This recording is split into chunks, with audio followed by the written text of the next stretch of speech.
लखनऊ से खबर है कि राजेश्वर सिंह का इस्तीफा मंजूर हो चुका है। ईडी के ज्वाइंट डायरेक्टर का वीआरएस राजनीति के मैदान में उतरेंगे राजेश्वर सिंह ने इस्तीफा दिया है, बीजेपी में शामिल होंगे। सुल्तानपुर सिटी से बीजेपी प्रत्याशी उन्हें बना सकती है, बीजेपी के प्रत्याशी हो सकते हैं। राजेश्वर सिंह ने 11 साल की बची नौकरी छोड़ दी। यूपी पुलिस की नौकरी छोड़कर ईडी गए थे राजेश्वर सिंह, अब ईडी की नौकरी छोड़कर बीजेपी में शामिल होंगे।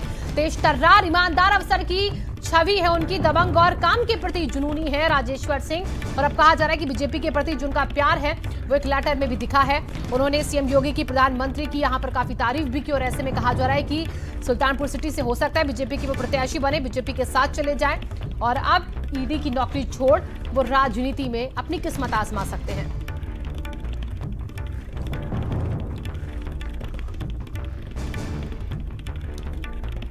तो एक तरफ आज देश का बजट जिसको हर कोई देखता है इस वक्त टकटकी लगाए, और एक तरफ यूपी की राजनीति भी लोग समझ रहे हैं कि किस तरीके से यूपी की राजनीति में उतार चढ़ाव आ रहा है, किस तरीके से लोग एक पाले से दूसरे पाले की तरफ जा रहे हैं। और ऐसे में राजेश्वर सिंह ने इस्तीफा जो दिया है वो भी अब मंजूर हो चुका है। कहा जा रहा है कि वो बीजेपी के साथ होंगे। एक अच्छी छवि के वो ऑफिसर रहे हैं।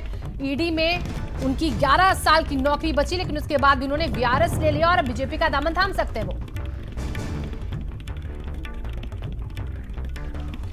और हमारे स्टेट हेड वीरेंद्र जी जुड़ चुके हैं इसी खबर पर ज्यादा जानकारी के साथ। वीरेंद्र जी, 11 साल की नौकरी छोड़ दी ईडी की राजेश्वर सिंह ने, बीजेपी के साथ जा सकते हैं। सुल्तानपुर सिटी की चर्चा चल रही है कि वहां से प्रत्याशी भी हो सकते हैं।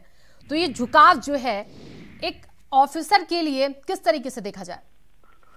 देखिए, राजेश्वर सिंह ने करीब 24 साल सरकारी नौकरी की। वो उत्तर प्रदेश पुलिस के अफसर थे और बाद में वो भारत सरकार में इन्फोर्समेंट डिपार्टमेंट ईडी में वो चले गए थे और अब वहीं पर वो एक बड़े अधिकारी के तौर पर तैनात थे। इस समय वो ज्वाइंट डायरेक्टर लेवल के अफसर थे।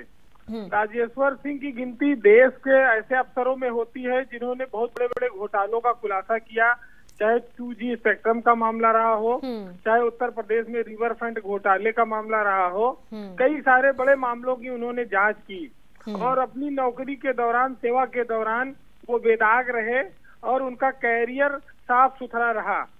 अचानक से उन्होंने ये निर्णय किया कि नौकरी छोड़कर वो सियासत में आएंगे और बीजेपी पार्टी ज्वाइन करेंगे और उसके माध्यम से उत्तर प्रदेश में जनता की सेवा करेंगे।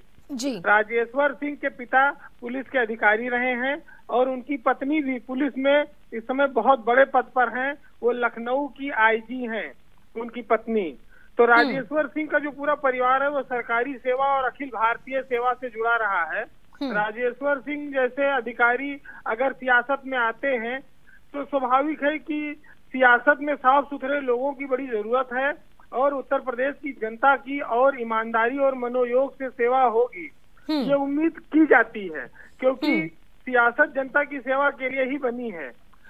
तो ये आदमी 11 साल पहले अपनी नौकरी छोड़ देता है, इसको लेकर थोड़ा आश्चर्य व्यक्त किया जा रहा था, लेकिन क्योंकि अब उन्होंने संकल्प लिया है कि वो सियासत में जाएंगे, नौकरी छोड़ेंगे, तो ये उनकी व्यक्तिगत इच्छा है और बीजेपी ने उनकी इच्छा का सम्मान करते हुए अगर उनको वो अपने साथ शामिल कर रही है और कल को उनको विधानसभा का चुनाव लड़ाती है तो ये स्वाभाविक है, निश्चित ही सुखद होगा कि जहां पर जो आदमी पैदा हुआ, उसकी जो जन्मभूमि रही है सुल्तानपुर, अगर वहां पर उसको सियासत में कर्मभूमि बनाने का मौका देती है कोई पार्टी, तो वो और ईमानदारी से जैसे वो काम करते रहे पहले ईडी में, उसी तरह से वो राजनीति में सेवा करें जनता की।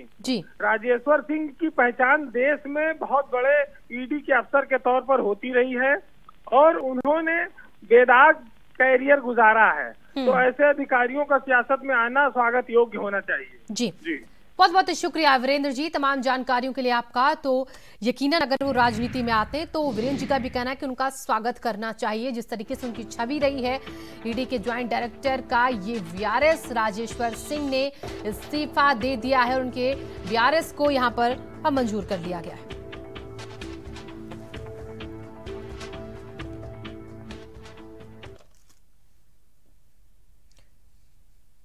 हर